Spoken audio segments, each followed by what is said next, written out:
Le son des bulles sur RCN. Bonjour Laurent, bonjour Olivier. Bonjour à vous deux. Enchanté. Bonjour.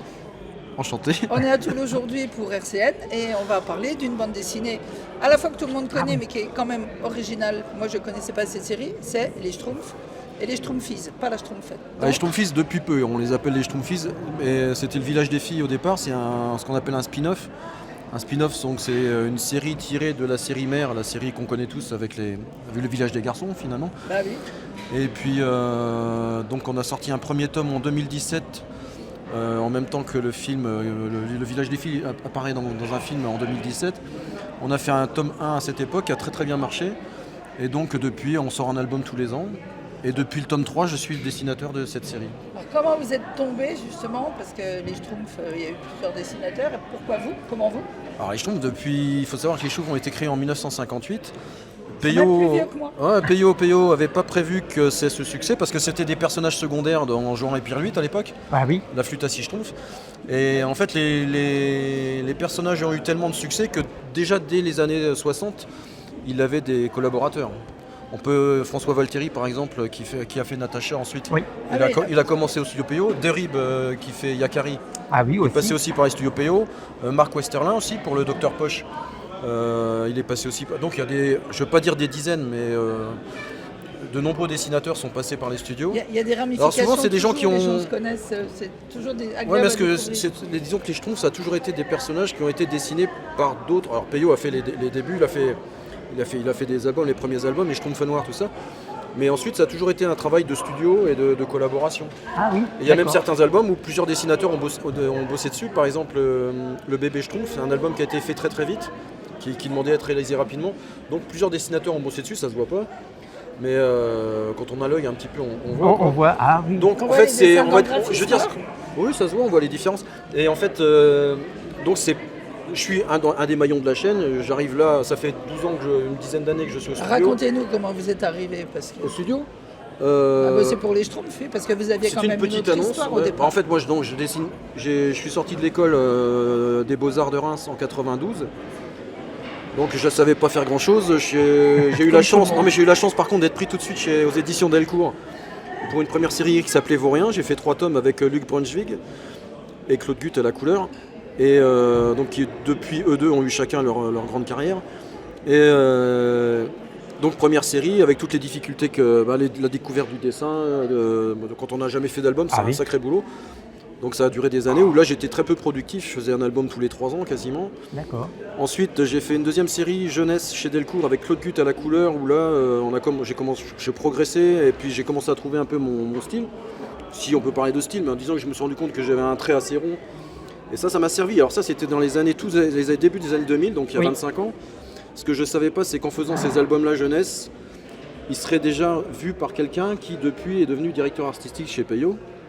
Ce qui fait que quand il cherchait un dessinateur, il y a une petite quinzaine d'années, un peu moins, j'ai envoyé un dossier de ce que j'avais déjà et je ne savais pas que la personne, en recevant le dossier, connaissait déjà mon travail. Connaissait déjà votre travail. Et donc il y a eu déjà plutôt un a priori positif. Oui. C'est-à-dire que, ouais, voilà, c'est bien. Ce qui fait qu'après, parce que j'ai pas été le seul dessinateur à postuler pour cette petite annonce. C'est une petite annonce. IMPS cherche dessinateur. Point. Donc il faut savoir qu'IMPS c'est la société qui gère les Et vous Schtroumpfs. le saviez déjà à l'époque? Ouais, parce que bon, il y a des petites choses comme ça que je savais sur des figurines. C'est marqué. Ah oui. Ouais, voilà. Où on peut voir derrière l'album, c'est toujours noté IMPS ici. Ah oui, voilà. très bien. Donc ça c'est la société qui gère les Schtroumpfs. Quoi. Parce que le côté rond, en le lisant, moi j'ai trouvé effectivement ce côté rond, ça trahissait pas le Schtroumpf d'origine. C'est-à-dire qu'en fait, eux, tout leur intérêt c'est de prendre un dessinateur qui a déjà un peu naturellement un trait qui se rapproche de celui de... c'est la BD franco-belge classique. Donc, comme de toute façon à la base c'est la franco-belge classique, c'est ce qui m'a nourri depuis que je suis tout petit moi. Les premiers bouquins qu'on m'a offert, c'était Tintin. Ah oui. Mais après, j'ai toujours aimé, j'étais abonné à Spirou, l'école de Marcinelle, ou du Lombard aussi, Léonard, ces choses-là. Les gros nez quoi. Cubitus, voilà. Achille Talon, moi je suis un gros fan de Greg. Le Victor Hugo de la bande dessinée. J'ai des gros fans de Greg. Et donc, j'ai pas eu à me forcer plus que ça, hormis le fait qu'il faille, évidemment, il faut respecter les codes. Évidemment, je vais pas... Et puis j'ai un directeur artistique aussi qui permettrait pas qu'on interprète trop les Schtroumpfs d'origine, quoi. C'est ça, il y a une contrainte, quoi, en fait. Oui, Ouais, c'est mais ça. alors la travailler sous contrainte, ça c'est c'est bien quoi la parce que contrainte alors moi ça me gêne pas dans le sens où j'ai fait des études de dessin animé. Ah oui, donc, il y a des ouais. études improbables. Enfin, j'allais dans une école pour faire de la BD, mais en fait je me suis retrouvé dans un atelier qui faisait BD, affiches, dessins animés, lettrage, des choses comme ça. Et il se trouve que j'ai appris dans cet atelier qui s'appelait l'atelier Boden à l'époque, le prof s'appelait Bodenchatz. Dans l'atelier Boden, on a appris à travailler en équipe et on a appris à pas avoir d'ego, enfin trop prononcé, c'est-à-dire je commence un dessin, tu peux très bien le terminer, ou tu peux très bien le continuer et te le replacer, et toi tu vas le terminer parce que toi tu es bonne à l'ancrage et moi je suis plutôt bon à la mise en place. Ok, Et donc ce qui fait qu'on n'a pas de. Moi j'ai pas de. Ça me gêne pas que quelqu'un touche à mes dessins. d'accord. Et si je travaille avec toi, c'est parce que toi non plus ça te gêne pas que je touche tes dessins. Ah oui, oui, oui. Et du coup, vous êtes au studio PO, c'est un peu ça. Si tu vas avec un ego comme ça, c'est pas la peine. Donc moi j'y vais, j'ai un directeur artistique, et je vais avoir 58 ans, qui me dit fais attention, le bonnet est trop petit, je vais pas m'offusquer, je lui dis ah oui, effectivement il a peut-être raison, le bonnet est trop petit, voilà. Et donc tout ça pour essayer de faire en fait le mieux possible, on essaie de faire ce qu'on peut le mieux possible, et puis dans l'intérêt du lecteur, et puis de la série, et puis voilà quoi. Par contre, dans celui-là, j'ai vu, il y a la nature. Elle n'est pas forcément sympathique, la nature, dans la bande dessinée. Entre les fleurs qui agressent, les vers de terre monstrueux. Alors ça C'est un choix perso ou bien? Non, alors ce qui est bien avec cette série parallèle à la série mère, c'est-à-dire que là on est parti sur une histoire d'un univers un peu plus fantastique. Ah oui, c'est ça, tout à fait. Un peu plus fantastique, avec peut-être plus de magie. On va donner le encore que dans les début. Schtroumpfs, il y avait Elle déjà est de la toute magie, mais- petite. Il y en a une qui devient toute petite. Oui, là c'est le principe de ce scénario de François Dont, Falzar. Et c'est plutôt une bonne histoire, et ce qui permet aussi, il s'arrange aussi pour qu'on profite de cet univers. Il y a des séquences qui font qu'on profite de cet univers fantastique, quoi, qu'on puisse le développer. Et vous avez un regard sur le scénario ou Alors, on je vous préfère l'amène le pas. scénario Alors le et- scénario il arrive, il est tout préparé. Ah, d'accord. Bah, si on en avait parlé un peu avant, j'aurais pu vous montrer des pages de scénario, j'en ai là en fait. Bon, on les montrera en photo après, il n'y a pas de Ouais, problème. ouais. Et alors je discute pas le scénario. Déjà je travaille avec un scénariste. On est dans un studio. Alors si je commence à remettre en cause le scénario, si après le scénariste, mettons, il remet en cause la oui. couleur, on avance Ah oui, plus, non, quoi. mais ça, d'accord. Alors donc on se dit qu'à notre niveau, on est tous professionnels. Donc moi si on me dit que le scénario, si on estime que le scénario est bon, bah, moi j'illustre le scénario. C'est comme la couleur elle est assez particulière. Je sais qu'il y a des dessinateurs qui aiment pas, enfin des lecteurs qui aiment moins aussi parce que il y a des dégradés, enfin voilà, les couleurs sont peut-être un peu flashy, on trouve Oui, il y a des parfois. grosses planches, des grosses dessins. Ouais, et il y en a qui aiment moi, pas. alors avec Paolo c'est le coloriste. Oui. Moi, je lui dis plutôt, par exemple, ça se passe la nuit. Je vais peut-être lui dire de modifier s'il n'a pas vu que ça se passait la nuit. Par exemple, s'il m'a fait, je vais lui dire, enfin attention, ça se passe la nuit, il faut changer les couleurs. Mais je vais pas lui dire, dis donc, t'as mis du violet, fallait mettre du vert. Il est coloriste, c'est son métier. Je vais pas remettre en cause ce qu'il est censé savoir Oui, faire. oui. Hein. Ouais, voilà. Moi, je l'ai lu avec plaisir parce que je n'ai pas lu de Schtroumpf depuis fort longtemps. Et là, j'ai retrouvé effectivement tous les codes que j'avais chez Schtroumpf Garçon, les surnoms, enfin les noms des personnes. Là, il y a des noms de fleurs pour les filles qui s'appellent donc les Schtroumpf Fils. Ou alors les anecdotes, il y a des mots qui sont rigolos comme sur Lucifon. L'histoire aussi, elle est amusante, elle est plaisante. Moi, Ouais, celle-ci, je l'ai trouvé qu'elle était agréable à dessiner. Oui. Des Schtroumpfs, voilà. Et puis c'est une histoire qui est déjà qui se tient en un album, c'est pas évident, mais parce qu'on a fait aussi une série d'albums qui se suivent. Donc là c'est plus condensé.